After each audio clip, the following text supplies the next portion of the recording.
नमस्कार, आप देख रहे हैं एफिडेविट पे देश दुनिया का हाल। मैं हूं दीक्षा।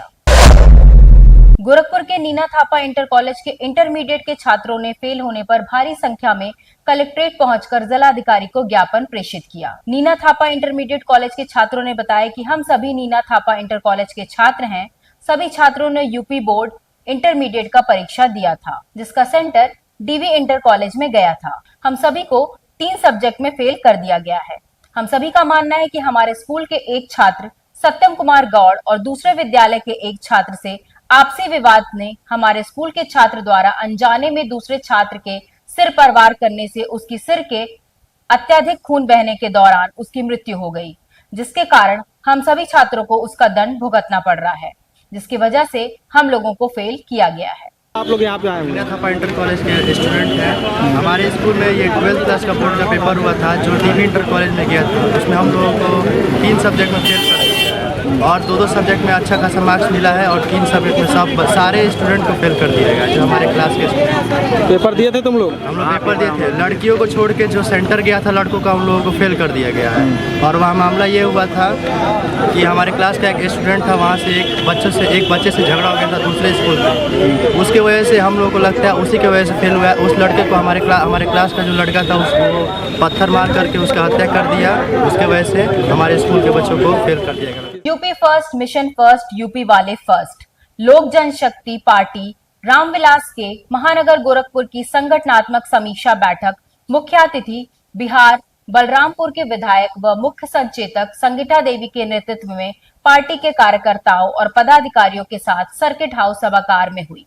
बैठक में पार्टी के विजन के साथ ही आगामी विधानसभा चुनाव की तैयारी को लेकर कार्यकर्ताओं को ब्लॉक बूथ और वार्ड मेंबर्स की संख्या को बढ़ाने के साथ ही अधिक से अधिक लोगों को पार्टी से जोड़ने की बात कही।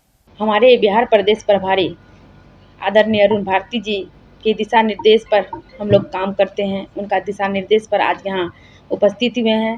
यहाँ हमारे गोरखपुर के जिला अध्यक्ष जी भी साथ में हैं, महानगर के उपाध्यक्ष जी साथ में हैं। तो आज ये जो बैठक हुआ है बहुत अच्छी तरह से इन लोगों के नेतृत्व में जो है आज की बैठक जो है रखा गया था और उसको अभी पूर्ण भी कर लिया गया है। तो जिस तरह से संगठन को लेकर जो है आज का ये बैठक रखा गया था, समीक्षा के तौर पर हमको भेजा गया है कि समीक्षा करके देखना है कि किस तरह से वहाँ का संगठन है। तो काफ़ी अच्छा लगा हमें यहाँ आकर। संगठन भी अच्छा है और आने वाले समय में काफ़ी मजबूती के साथ जो है संगठन पर सभी काम करेंगे। बेमौसम हुई बारिश के बाद शहर के प्रमुख विरासत गलियारे क्षेत्र में व्यवस्थाओं की हकीकत जानने के लिए जिलाधिकारी दीपक मीणा ने विस्तृत निरीक्षण किया। निरीक्षण के दौरान डीएम ने पांडे हाता से धर्मशाला तक पैदल भ्रमण कर न केवल जमीनी हालात का जायजा लिया, बल्कि स्थानीय व्यापारियों और नागरिकों से सीधे संवाद कर उनकी समस्याएं भी सुनी। जैसा आप जानते हैं कि काफ़ी एम्बिशियस प्रोजेक्ट ये विरासत गलियारे का है, जो 3 किलोमीटर प्लस की पूरी रोड है और आप देखेंगे बिल्कुल अंतिम चरण में है। कुछ गैप्स हैं जिसको हम लोग पूरी कोशिश कर रहे हैं और पूरी कोशिश कर रहे हैं बारिश से पहले मई के महीने में ये पूरा नाला और डक्ट का और ये सारे काम पूरे हो जाएं और ये रोड पूरी सुचारू रूप से चलने लगे। कुछ जगह पे लोगों ने स्थानीय प्रॉब्लम्स चैम्बर को लेकर और कुछ पानी को लेकर बताई थी, तो उस पर भी हम लोग ध्यान दे रहे हैं क्योंकि अभी ये कंस्ट्रक्शन फेज़ में है। तो जो बातें बताई गई है लोगों के द्वारा उसको हम लोग अभी से इनकॉर्पोरेट कर लेंगे कि बारिश के टाइम में किसी को परेशानी ना हो। बाकी आज पूरा इसका इंस्पेक्शन किया जा रहा है सभी विभागों के साथ। जो लोगों के फीडबैक भी हैं और जो कमियां हैं उसको देख के उसको जल्दी से जल्दी त्वरित निस्तारण किया जाएगा। रामगढ़ताल क्षेत्र के नौका विहार स्थित फ्लोटिंग रेस्टोरेंट से आलोक अग्रवाल ने फ्लैग ऑफ कर साइकिल यात्रा को रवाना किया गया। इस दौरान आलोक अग्रवाल, प्राची और तोसीद सहित तमाम लोग मौजूद रहे।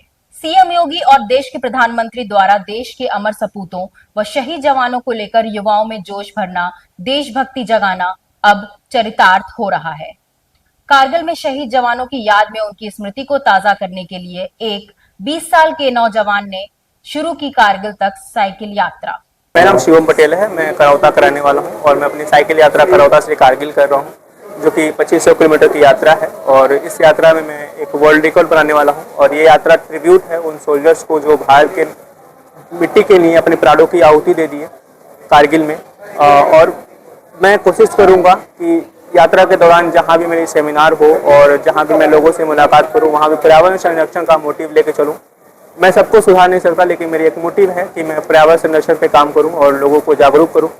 तो हमारी गवर्नमेंट भी इस पे काम कर रही है। मैं कोशिश करूंगा कि मैं एक युवा बन के इस पे काम करूं और अपने साथ कुछ युवाओं को जोड़ पाऊं। गोरखपुर में जिलाधिकारी के निर्देशानुसार एडीएम फाइनेंस विनीत कुमार सिंह की अध्यक्षता में कलेक्ट्रेट सभागार में जनपद की बहु आपदा प्रबंधन योजना 2026-27 के निर्माण पर बृहद रूप से चर्चा की गई। बैठक में यूनाइटेड नेशन डेवलपमेंट प्रोग्राम नई दिल्ली तथा आईपीई ग्लोबल संस्थान के प्रतिनिधियों ने प्रतिभाग किया। उन्होंने बताया कि राहत आयुक्त कार्यालय तथा उत्तर प्रदेश राज्य आपदा प्रबंधन प्राधिकरण द्वारा किए गए अनुबंध के आधार पर जनपद की आपदा प्रबंधन योजना निर्माण की कार्रवाई की जा रही है। आज राहत आयुक्त कार्यालय के निर्देश के क्रम में यूएनडीपी और आईपी ग्लोबल संस्थाओं को गोरखपुर जनपद में जो हमारा डिजास्टर मैनेजमेंट प्लान डिस्ट्रिक्ट का बना हुआ है उसको, क्योंकि वो 2017-18 का बना हुआ है, उसको समय के साथ अपग्रेड करने के लिए सभी हमारे लाइन डिपार्टमेंट्स हैं जो आपदा में हमारे साथ काम करते हैं, उनके साथ एक बैठक की आयोजित की गई। उसमें डिस्कस किया गया कि विगत 7-8 वर्षों में किस तरह के चेंजेज आए हैं गोरखपुर में और उसको लेकर हमारे डिस्ट्रिक्ट डिजास्टर मैनेजमेंट प्लान में क्या परिवर्तन की आवश्यकता है और मल्टी डिजास्टर्स को लेकर हमारे क्या एक्टिविटी और क्या प्लानिंग करना है, ये सब बिंदुओं पर आज बैठक हुई है। हरदोई जनपद के रसूलपुर में हुए चर्चित शिल्पी कुशवाहा हत्याकांड ने अब पूरी तरह राजनीतिक स्वरूप ले लिया है। 13 अप्रैल को गांव की युवती शिल्पी कुशवाहा की फावड़े से निर्मम हत्या कर दी गई थी। हत्या के बाद पूरे इलाके में शोक और आक्रोश का माहौल बना हुआ है और मामला अब प्रदेश स्तर की राजनीति का बड़ा मुद्दा बन चुका है। समाजवादी पार्टी के राष्ट्रीय अध्यक्ष अखिलेश यादव ने अपने प्रतिनिधि मंडल के साथ पीड़ित परिवार से मिलने गढ़ी रसूलपुर पहुंचे। उन्होंने शोकाकुल परिवार से मुलाकात कर सांत्वना दी और 5 लाख रुपए की आर्थिक सहायता प्रदान की। बेटी पढ़ाओ कुछ ही दूर यहाँ से प्रधानमंत्री और मुख्यमंत्री रहे और उसके बावजूद भी कोई इस परिवार से मिलने नहीं आया। और जब हमारा डेलीगेशन का तय हुआ मिलना तो तमाम नेता मिलने लगे आकर के, तमाम अधिकारी मिलने आ गए। अगर वही अधिकारी पहले परिवार से मिलने आ गए होते तो आज हमें आपको बेटी इस परिवार के और घर में बैठी मिलती। अगर ये अधिकारी पहले आ गए होते, जन सुनवाई के पोर्टल के बाद आ गए होते, जब शिकायतें थाने में की थी तब आ गए होते। मुझे तो ये लगता है कि प्रधानमंत्री को कुछ पता ही नहीं है, उनकी जानकारी में भी नहीं है, क्योंकि जो आपके मुख्यमंत्री जी हैं जो नाम बदलने वाले हैं। और अब मुझे दीजिए इजाजत। देखते रहिए एफएडब्ल्यू। धन्यवाद।